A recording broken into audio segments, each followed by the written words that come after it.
अस्सलाम वालेकुम। Life is not easy for everyone.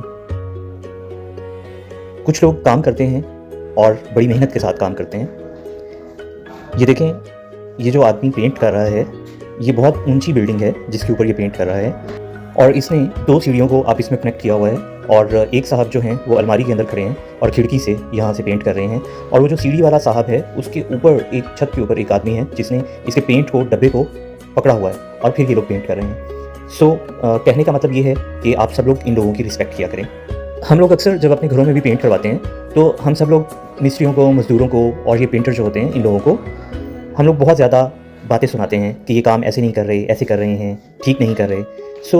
इन लोगों को देखें कि ये कितनी मेहनत से जो है वो सारे काम करते हैं और आप इनके साथ कोऑपरेट किया करें, वो आप लोगों के साथ कोऑपरेट करेंगे। Thank you so much. हमेशा खुश रहें। Stay blessed.